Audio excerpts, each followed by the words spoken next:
Welcome back ناظرین. انصار, ordinance پر آپ کچھ کہنا چاہ رہے تھے, آسما نے ایک دو باتیں کی, لیکن اس سے پہلے کہ آپ اس کا جواب دیں, ابھی ایک ویور کی طرف سے ہمیں بار بار فون آ رہا تھا. انہوں نے یہ کہا کہ ان لوگوں سے یہ پوچھیں کہ اب بات ہو رہی ہے, آسما آپ سن رہی ہیں نا, کہ اب بات ہو رہی ہے کہ جوڈیشری حد سے شاید تجاوز کر رہی ہے. جنرل مشرف کے دور میں بھی یہی کہا جاتا تھا جوڈیشری کو, اور اس وقت تو کوئی نہیں کہتا تھا کہ یہ غلط چیز ہے. دیکھیں میں آپ سے ایک عرض کروں, نہیں بولیں طارق صاحب, سوری.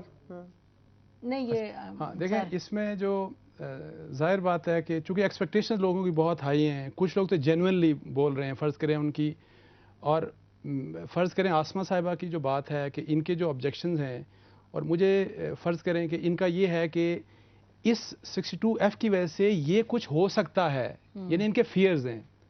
اب وہ چلیں ڈیٹیل ججمنٹ میں کلیئر ہو جائیں گے, لیکن جو ایک بہت بڑی اس ملک میں جو گورنمنٹ جس طرح کروا رہی ہے کہ ایک ٹوٹل مسکنسیپشن کی بنیاد کے اوپر جو فیکٹس نہیں ہیں, کوئی ان کا فیکٹ سے تعلق نہیں ہے. لائک آپ نے بات کی FIA-DG کی, نہ FIA-DG کا آرڈر تھا, اور اٹارنی جنرل نے خود کہا ہے کہ ایسا کوئی آرڈر ہمیں نہیں ملا. اور اگر آرڈر, ہاں, اور اگر آرڈر ملے, یہ آپ پوچھ لیں, یہ کانسٹیٹیوشن ایکسپرٹس بیٹھے ہیں, آرڈر ملے تو وہ پابند ہیں اس آرڈر کو فالو کرنے میں. اور دوسری بات یہ ہے, دیکھیں آرٹیکل 187 اور آرٹیکل 203 کانسٹیٹیوشن کے جو ہیں, اس میں یہ تو سارا کچھ جو یہ مانیٹرنگ کا سسٹم بنایا ہے انہوں نے اپنے لیے بنایا ہے, اور انہی آرٹیکلز کے تحت وہ پروسیکیوشن کی ایفیشنسی بہتر کرنے کے لیے, کیونکہ شکایت یہ تھی کہ 10 سال ہو گئے فیصلے نہیں ہو رہے.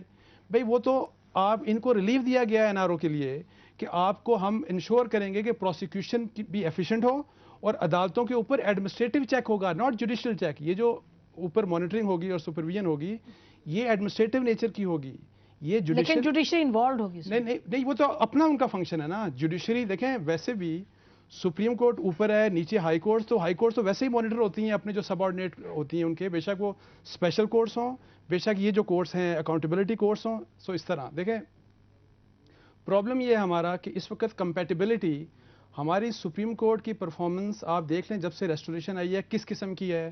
انہوں نے صرف بینک آف پنجاب کی بات کی, آپ دیکھیں کہ ارب روپے کی, اور سب سے بڑا سکینڈل ہوگا سندھ گورنمنٹ کا, 10 اربوں روپے کی کرپشن, جو کوڑیوں کے بھاؤ انہوں نے زمینیں بیچی, وہ انہوں نے وہاں پہ انہوں نے خود کچھ ریورس کر لی, سب کے سب ریویو ہو رہا ہے.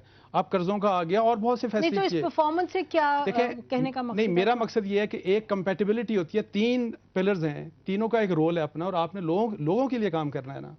ہماری جوڈیشری ماشاءاللہ بہت زبردست کام کر رہی ہے, لیکن یہ ہے کہ غلطی کوئی بھی کر سکتا ہے. آسما نے جو آرڈیننس کی بات کی, کہ آرڈیننس کے جو دیا ہے اس کو میعاد بڑھائی, وہ کرتا ہوں, صرف یہ کمپلیٹ کرنے دیں.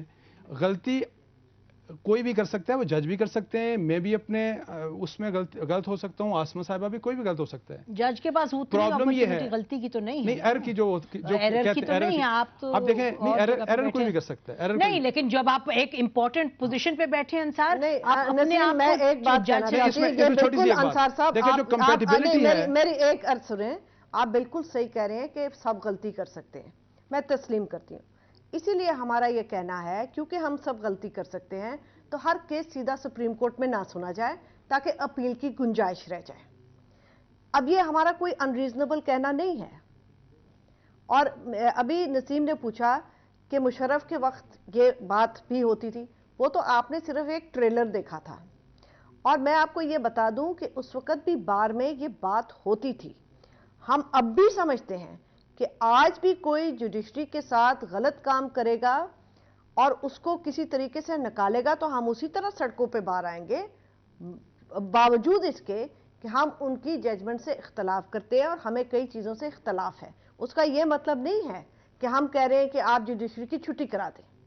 مشرف صاحب نے جب جوڈیشری کی چھٹی کرائی یا چیف جسٹس صاحب کی چھٹی کرائی, لوگ باہر آئے, اس سے پہلے بار روم میں کرٹیسزم جوڈیشری کی بے شمار ہوتی تھی. تو انصار آپ اپنی بات دیکھیں, سو کمپیٹیبلٹی سپریم کورٹ کی performance as compare to other 2 pillars, حکومت, کرپشن, گورننس. آپ حالات دیکھ لیں, دیر از نو گورننس, کرپشن کی حال ہی کوئی نہیں. پارلیمنٹ کے سارے کام, NRO جو نومبر 3 کا, یہ سب کچھ پارلیمنٹ کو کرنا چاہیے تھا, پارلیمنٹ کچھ بھی نہیں کر رہی.